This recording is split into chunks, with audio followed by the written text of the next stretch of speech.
neither, and or rest of the determiners. So firstly we will discuss about the use of each. So let's start. Yes student, each.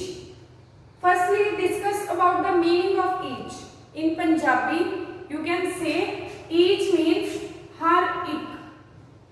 har ek मतलब अगर मैं कहा इन्नियां सारियां चीज़ां दे विचों हर एक चीज़ बारे गल करनी होवे then we use each. Clear? Each मतलब हर एक. So it is used for two or more than two person or things. एक कितने यूज किया जाता है? दो या दो तो ज़्यादा चीज़ों के लिए या फिर दो या दो तो ज़्यादा पर्सन से लिए. किसी भी दो अगर असी दो या दो ज़्यादा दो चीज़ों बारे या फिर दो तो ज़्यादा चीज़ों बारे या पर्सनस बारे गल करनी होवे तो असी की यूज करते हैं ईच. तो ईच का मतलब की आ कि सारिया चीज़ों के विचों हर एक चीज़ के बारे में मैं दसूँगी. ठीक है. फॉर एग्जाम्पल अगर मैं कहा कि मेरे को इन्ना सारा समान आ, ठीक है, ये दो चीज़ा या दो तो ज़्यादा मेरे को जड़ियाँ चीज़ा है तो मैं इन्होंने सारिया चीज़ों के बारे में गल करनी होवे कि मैं इन्ना मतलब ये वाली इंक के विचों डस्टर के विचों मार्कर के विचों पेन के विचों हर एक चीज़ को यूज कर रही हाँ. तो मैं इन्हों की किया कि ग्रुप के जी चीज़ सी इन्हों इंडिविजुअल करता. मैं ये नहीं कहा कि सारिया चीज़ों को यूज कर रही है, मैं कह रही हाँ कि इन्होंने सारिया चीज़ों के विचों मैं हर एक चीज़ को अलग तरीके यूज कर रही हाँ या हर एक चीज़ को यूज कर रही हाँ. तो ग्रुपिंग के होने के बावजूद मैं इन्हों की इंडिविजुअलिटी शो करती. इस तरह हाँ ईच का मतलब होंगे हर एक. ये दो या दो तो ज़्यादा पर्सन और थिंग्स के लिए यूज किया जाता है. We use each to referring to individual member of a group at a time. As I told you कि एक ग्रुप के होने के बावजूद हर एक चीज़ की इंडिविजुअलिटी को शो करने के लिए इंडिविजुअलिटी को रैफर करने के लिए असीं की ईच यूज करते हैं. मतलब अगर मैं कहा कि क्लास के विचों मैं हर एक बच्चे को सन्मानित किया. ठीक है. अगर एक क्लास के विचों मैं कहा कि हर एक बच्चे को सन्मानित किया या हर एक बच्चे का टेस्ट सही सी या मैं हर एक बच्चे तो क्वेश्चन पूछे तो नो डाउट क्लास की आ एक ग्रुप होने के बावजूद मैं हर एक बच्चे की इंडिविजुअलिटी शो करती कि ये नहीं कि मैं सिर्फ इन्ने के बच्चों को क्वेश्चन पूछे या इन्ने को पूछे, बल्कि मैं हर एक बच्चे तो सेम क्वेश्चन पूछया या हर एक बच्चे तो कोई ना कोई क्वेश्चन पूछया. तो उस दे नाल की हो गया कि ग्रुप के होने के बावजूद भी मैं उन्होंने इंडिविजुअलिटी शो करती. So I hope this thing is clear to you. So just remember one thing that each means हर एक, नॉट हर एक.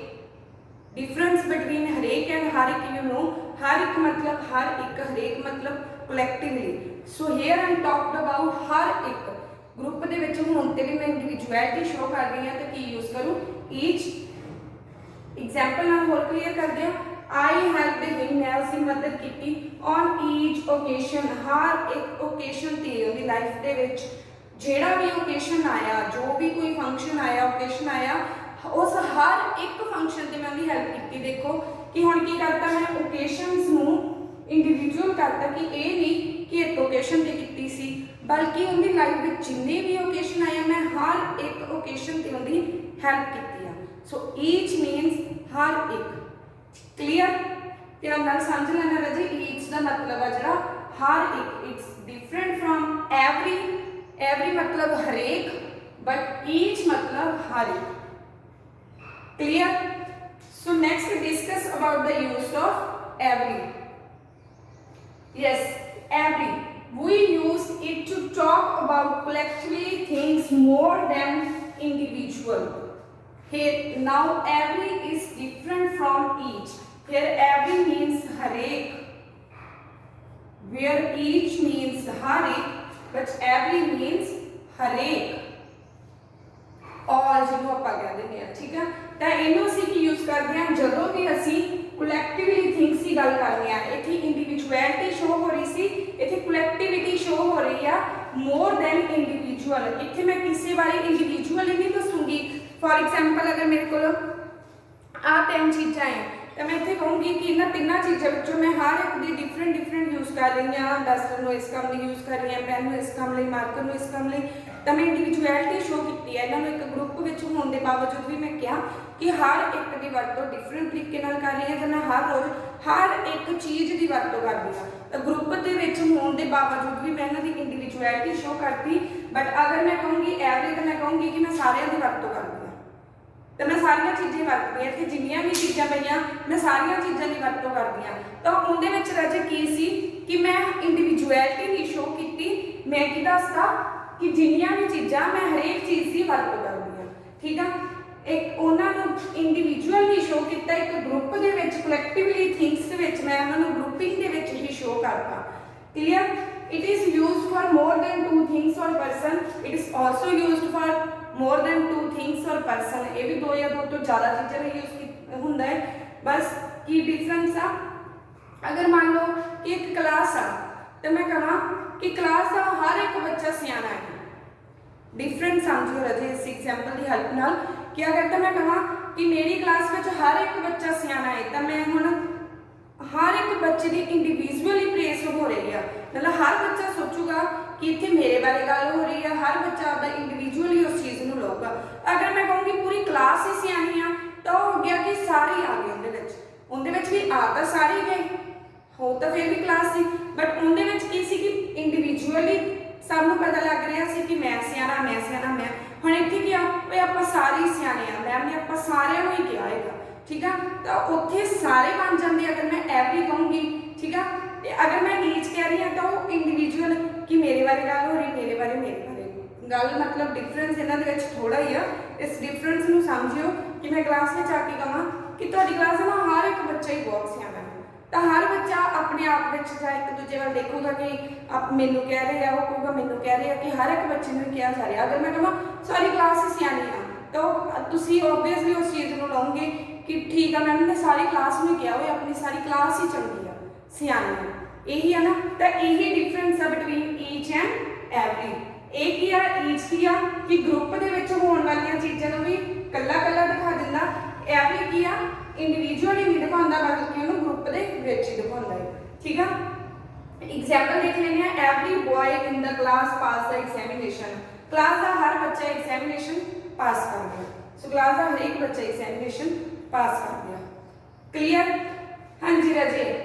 एवरी का मतलब की होंदा ऑल भी आप कह सकते हैं, एवरी की बजाय असी ऑल भी यूज कर सकते हैं कि तुसी सारे बहुत सियाने हो, तो उत्थे एवरी भी आ सकता, ऑल भी। We used all instead of every, every की जगह असी ऑल भी यूज कर सकते हैं, but because the meaning of every and all same. Every का मतलब भी हरेक का, ऑल का मतलब भी हरेक, सारे ही आगा। सो कन्फ्यूज नहीं होना, एवरी ते ऑल की यूसेज सेम ही आएगी। ठीक है, जिथे तुम एवरी लिखाना उत्थे ऑल भी लगा सकते हो। अगर मैं कहा कि जिंदगी में अमीर कौन बनना चाहता, तो आप कहेंगे सारे बनना चाहते हैं, ऑल, तो उनकी जगह की आ सकता, एवरी भी आ सकता कि सारे अमीर बनना चाहते, every person wants to become rich in their life, or all person want to become rich in their life. Meaning is every and all is similar. I hope this is clear to you. Now let's move toward the next determiner. Yes student, so now we will discuss about the use of either and neither. Firstly we will discuss about the use of either. So let's start. Yes student, firstly I gonna tell you one thing, that pronunciation for this word is either and either, both are correct. Means you can call it either and also you can call it either, both are correct. So pronunciation for this word is either or either is correct. So firstly discuss about the meaning of either or either. Either or either means one or the other of two. इसका मतलब है जाता ए या फिर ओ, मतलब इस तो ही clear हो जाता that either is used to for comparison. दो चीज़ों में कंपैरिजन करने के लिए ਅਸੀਂ ਕੀ यूज करते हैं either। अगर मैं कहा कि या तो मैं आ डस्टर यूज करूँगी या फिर आ वाला, या आ डस्टर चंगा है या फिर आ वाला, मतलब दो चीज़ों के कंपैरिजन शो करने के लिए ਅਸੀਂ ਕੀ यूज करते हैं either, और you can also call it either। सो ये दो चीज़ों के कंपैरिजन करने के लिए यूज किया जाता या तो आह या फिर आह। ठीक है। It is used to talk about possible choices between two people or things. As I told you कि ये कादे लिए यूज किया जाता कि दो चीज़ों के विच जां दो परसनस दे विच कंपैरिजन शो करने के लिए, चॉइस शो करने के लिए कि मेरे मैं जां तां इस बच्चे को कहूँगी कि क्लास का मॉनीटर है जां फिर इस बच्चे को। ये हो गया पर्सन। थिंग्स का मैं तुहानूं दसता कि जां तां मैं आ वाली चीज़ यूज करूँगी या फिर आ वाली, मतलब मेरे को चॉइस है, मेरे को चॉइस है, ऑप्शन है दो या दो तो ज़्यादा चीज़ों के विच, तो मैं इन्हां विचों एक चीज़ यूज करूँगी, कंपैरिजन करूँगी। क्लास का ए बच्चा भी इंटैलीजेंट है, ए भी, बट ए वाला जिहड़ा मैं इसनूं अगे लैके जाना चाहूँगी। तो इस तरह चॉइस होवे अपने कोले, वैरायटी होवे दो या दो तो ज़्यादा चीज़ों के विच कंपैरिजन करने के लिए असीं आइदर और ईदर नूं यूज करते हैं। It comes before a singular countable noun. ये हमेशा ही कदों आंदा हैगा, एक सिंगुलर होगा, कला होगा, काउंटेबल गिनिया जा सकने वाला नाउन होगा, उस तो पहला ही आऊगा। एक यूज कितनी होगी सिंगुलर काउंटेबल नाउन तो पहला। It is used for positive sense. एक पॉजिटिव एक सेंटेंस दे विच पॉजिटिव सेंस शो करने के लिए यूज किया जाता। इहदे विच पॉजिटिविटी होगी, हाँ या तो ए या ए नहीं होगा, ना तो आह ना ही ओ, ना नहीं होगी, पॉजिटिव होगा कि जा ए या ओ। इनू होर क्लीयर करते हैं with the help of example. So either of you can do it. तुहाडे विचों कोई भी एक कर सकता है, जा ए कर सकता जा ओ कर सकता, तुहाडे दोनों दे विचों, ठीक है। चॉइस आ गई, दो जने दोनों दे विच चॉइस आ गई कि दोनों विचों कोई भी एक कर सकता है। You can take either side. तुसी कोई भी साइड ले सकते हो, रोड पे जा रहे हो, एक राइट साइड है, एक लेफ्ट साइड है, तुसी किते जाना तो आप कह सकते हैं कि अगर राइट साइड तो जानी हो तां भी तुसी उस जगह तक पहुंचोगे, लेफ्ट तो जानी हो तां भी, तो तुसी कोई भी साइड नूं ले सकते हो। लाइफ की साइड की गल करिए तो लाइफ के विच कोई भी साइड, मतलब एक चॉइस इंदा तुहानूं दो या दो तो ज़्यादा चीज़ों के विच कि तुसी चाहो तो आ ले सकते हो, नहीं फिर ए भी ले सकते हो, मतलब तुहाडे कोल ऑप्शन है, पॉजिटिविटी है कि दोनों विचों कोई भी चीज़ नूं टेक कर सकते हो। सो जिथे भी तुहानूं दो या दो तो ज़्यादा चीज़ों के लिए ऑप्शन मिलती है, चॉइस मिलती है, तो उत्थे असीं either or you can say either नूं यूज कर सकते हैं। So I hope the usage of either or either is clear to you. मतलब दो चीज़ों के विच कंपैरिजन शो करने के लिए, दो चीज़ों के विच चॉइस शो करने के लिए असीं की आ ईदर नूं यूज करते हैं, या तो ए या फिर ओ। इहदा मतलब की आ या ए या फिर आह, दो चीज़ों के विचों चॉइस शो करनी। Next, let's discuss about the use of neither. Yes, student, neither. Neither. Firstly, discuss about the meaning of neither. It means not one and not the other of two. Is the opposite. Either सीधा कि हाँ एक या दूसरा, एक या ना ता ये ना ही ओह। मतलब सेंस तो ही क्लीयर आ कि एक ही शो करता है, नेगेटिविटी शो करने के लिए यूज किया जाता है। जिथे भी असीं नेगेटिविटी ना ही, इत्थे तो मैं कहा सी कि तुहाडे विचों कोई भी कर सकता, हुण मैं कहां ना तो ये काम कर सकता ना ही वो, चॉइस हैगी, बट दोनों के विच नेगेटिव चॉइस आ कि दोनों ही नहीं कर सकते, ना आराम कर सकता ना शाम कर सकता, ना ये बॉय कर सकता ना वो बॉय कर सकता, ना तू कर सकता ना ही वो कर सकता। मतलब ना नेगेटिविटी है कि दोनों विचों कोई भी नहीं कर सकता। तो कंपैरिजन दा है बट नेगेटिव कंपैरिजन दा नेगेटिविटी शो करदा, मतलब ना ये ना ही ओ। मीनिंग की है नाइदर दा, ना ता ए ना ही ओ। It is used to show negative sense for two personal things. As I told you कि दो चीज़ां या फिर दो पर्सन दे विच नेगेटिव सेंस नूं शो करन दे लई की यूज कीता जांदा है नाइदर। क्लीयर होर क्लीयर करन नूं एग्जांपल की हेल्प नाल neither of you can do it. तुहाडे विचों कोई भी नहीं कर सकता। इत्थे मैं कहा सी either of you can do it, तुहाडे दोनों विचों कोई ये कर सकता है या ये कर सकता या वो। हुण की आ कि ना तो यही कर सकता ना वो ही, तो मतलब नाइदर दा मतलब अपने आप विच ही मीनिंग हुंदा नो, ना ही ये कर सकता ना ही वो कर सकता, तुहाडे विचों कोई भी ये काम नहीं कर सकता। रज नाइदर दे रिगार्डिंग वन थिंग मोर आ कि नाइदर दे नाल नॉर भी यूज भी हो जाती है। नाइदर नाल असीं नॉर भी यूज करते हैं, बट कदों इत्थे तां मैं कहा सी नाइदर ऑफ यू, मैं जिवें पहले एग्जांपल दी सी ना ये कर सकदा ना वो, तो सिंपली नाइदर कह देंगे। बट जे मैं कहना होवे ना आराम कर सकदा ना शाम, ना सीता कर सकती ना गीता, अगर मैं दो परसनस नूं पर्टिकुलर परसन और थिंग का नेम लैके दस सकती हाँ कि ना ही लुधियाने मिलूगी चीज़ ना ही जलंधर तो मिलूगी, पर्टिकुलर नेम लै रही हाँ। अगर तो मैं सिंपली कह लूँ कि ना ही वो जब उत्थों मिलनी है, ना ही उत्थों मिलनी है, ना इत्थों मिलनी है, ना उत्थों मिलनी है, तो सिंपली मैं कह दूँगी नाइदर। बट अगर मैं पर्टिकुलर नेम लै रही हाँ कि ना ही जलंधर तो मिलनी है, ना ही लुधियाने तो मिलनी है, तो उत्थे की यूज़ करूँगी नाइदर के नाल नॉर। ठीक है, इतने तो मैं कहता तुहाडे विचों कोई भी नहीं कर सकता। अगर मैं कहा ना ही सीता कर सकती है, ना ही गीता, तो मैं की कहूँगी neither Sita nor Gita can do it. ठीक है, एग्जाम्पल लिख लो, neither Ram nor Shyam is intelligent. ना तो राम ते ना ही श्याम, इसका मतलब होंदा ना तो राम ते ना ही श्याम, मतलब नॉर का मतलब कह सकते हैं ना ही। अगर नाइदर का मतलब ना है, ना है तो नॉर का मतलब ना ही। ना तो श्याम ते ना ही, सॉरी, ना तो राम ते ना ही श्याम, कोई भी इंटैलीजेंट नहीं है, दोनों विचों कोई भी इंटैलीजेंट नहीं है। मतलब कार्य नहीं कंपैरिजन दिया, नेगेटिविटी शो कर रहा, बस इतने किया पर्टिकुलर जो नेम लगा लेंगे असीं किसी जगह का, किसी पर्सन का, किसी थिंग का, तो ना नाइदर ते नॉर लगूगा। नाइदर राम, ना ही राम, नॉर श्याम ते ना ही श्याम, कोई भी इंटैलीजेंट नहीं है। So I hope the usage of either or either and neither is clear to you. Now let's discuss about the next determiner. Yes student, both. Where we can use both? So both is used with plural nouns. ये हमेशा plural nouns से नाल use किया जाता है, ज़्यादा चीज़ों के नाल। बहुवचन का मतलब ज़्यादा, both का मतलब ये भी हो भी सारे ही, तो सारियां ही चीज़ों के लिए plural nouns से लिए things से लिए इसे use करते हैं both. It is used as a determiner. As we know कि ਅਸੀਂ determiner कर रहे हैं तो ਅਸੀਂ determiner की गल करेंगे, बट ये गल क्यों की, क्योंकि both as a determiner भी यूज किया जाता है and as a pronoun also, एक pronoun के रूप में भी यूज किया जाता है। So both ਨੂੰ ਅਸੀਂ as a determiner भी यूज कर सकते हैं and as a pronoun भी यूज कर सकते हैं। फिर डिफरेंस किमें पता लगेगा कि कितने ਅਸੀਂ as a determiner यूज कर रहे हैं, as a pronoun यूज कर रहे हैं।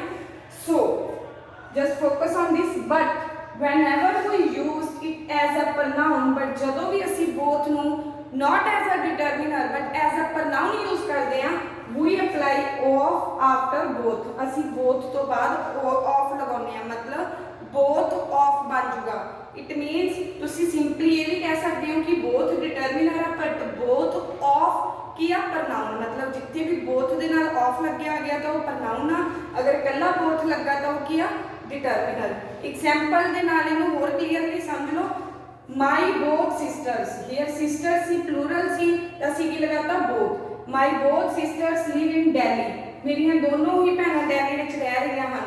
बोथ तो बाद ऑफ नहीं लग्या होया, इट मीनस ये की है साडा डिटर्मिनर, इन्हू असी एज अ डिटर्मिनर यूज किया। बट नेक्स्ट एग्जाम्पल विच असी की किया both of, here both they नाल की लग गया ऑफ। His brothers, क्योंकि ज़्यादा सी बोथ तो आना ही सी बट नाल ऑफ लग गया। His brother have failed, उससे दोनों ही भरा फेल हो गया तो बोथ दे नाल ऑफ लग गया। It means here we use both as a pronoun, not as a determiner। मतलब बोथ का मतलब होंदा सारे ही, इन्हां दी यूसेज बहुत घट होंदी है, रेयर होंदी है, बट जिथे भी तुसी बोथ लगाना है, जे तो बोथ दे नाल ऑफ लग गया तो pronoun, अगर कल्ला बोथ है तो डिटर्मिनर है, तो इहदी यूसेज हमेशा ही प्लूरल नाउन नाल होंदी है। क्लीयर? हाँ जी राजे, एक होर डिटर्मिनर आ लैस, ज़्यादा नहीं यूज होंदी, इनके पैरल साडे कोल जो आपां हुण तक डिटर्मिनर कर लिया वो ही यूज करांगे। बट सम केसिस होंदे आ जिथे सानू लैस नूं यूज करना पैंदा। लैस का मतलब होंदा बहुत ही थोड़ा, तो असीं बहुत ही थोड़ा लिए ऑलरेडी यूज कर चुके हैं लिटल, जिन्ना मतलब कि असीं ज़्यादा नहीं, तो लैस का मतलब ही होंदा ज़्यादा नहीं, बहुत ही थोड़ा। तो जिथे भी असीं यूज करांगे उत्थे लिटल यूज करांगे, लैस क्यों यूज करांगे। बट फिर भी सम केसिस होंदे आ कि जिथे साडे माइंड विच आ जांदा कि इत्थे असीं लैस भी लगा सकते हैं। सो लैस किया, it is a comparative degree of little, ये लिटल की ही कंपैरेटिव डिग्री आ, इहदा आप दा कोई भी रूप नहीं हैगा, जस्ट लिटल की कंपैरेटिव डिग्री के रूप में यूज किया ना। It does not have a positive degree, यदि आपकी कोई भी पॉजिटिव डिग्री नहीं हैगी। ठीक है, नेगेटिव डिग्री के रूप में ही यूज किया जाता। For example, I don't have less money than you, मेरे को तेरे नालों ज़्यादा पैसा घट नहीं है। ठीक है, नेगेटिव के रूप में आ गया। Don't you think it has less importance, कि तुसी भी सोचते कि इसकी इंपॉर्टेंस ज़्यादा नहीं आ, तो ये अपने आप में नेगेटिव आ, नेगेटिविटी नेगेटिव सेंस शो करने के लिए ਲੈਸ ਯੂਜ਼ ਕਰਦੇ ਹਾਂ, ਬਟ ਕਿਉਂਕਿ ਇਹ ਕੰਪੈਰੀਟਿਵ ਡਿਗਰੀ ਆ ਲਿਟਲ ਦੀ, ਇਸ ਲਈ ਅਸੀਂ ਫਸਟ ਪ੍ਰੈਫਰੈਂਸ ਜਿਹੜੀ ਉਹ ਲਿਟਲ ਨੂੰ ਹੀ ਦੇਣੀ ਆ। ਅਗਰ ਯੂਜ਼ ਕਰਨਾ ਪਊਗਾ ਤਾਂ ਫਸਟਲੀ ਅਸੀਂ ਲਿਟਲ ਹੀ ਯੂਜ਼ ਕਰਾਂਗੇ। ਅਗਰ ਆਪਸ਼ਨ ਹੈ, ਚੋਇਸ ਹੈ ਤੁਹਾਡੇ ਮਾਈਂਡ ਵਿੱਚ ਆ ਜਾਂਦਾ ਤਾਂ ਤੁਸੀਂ ਲਿਟਲ ਦੀ ਬਜਾਏ ਲੈਸ ਵੀ ਯੂਜ਼ ਕਰ ਸਕਦੇ ਹੋ।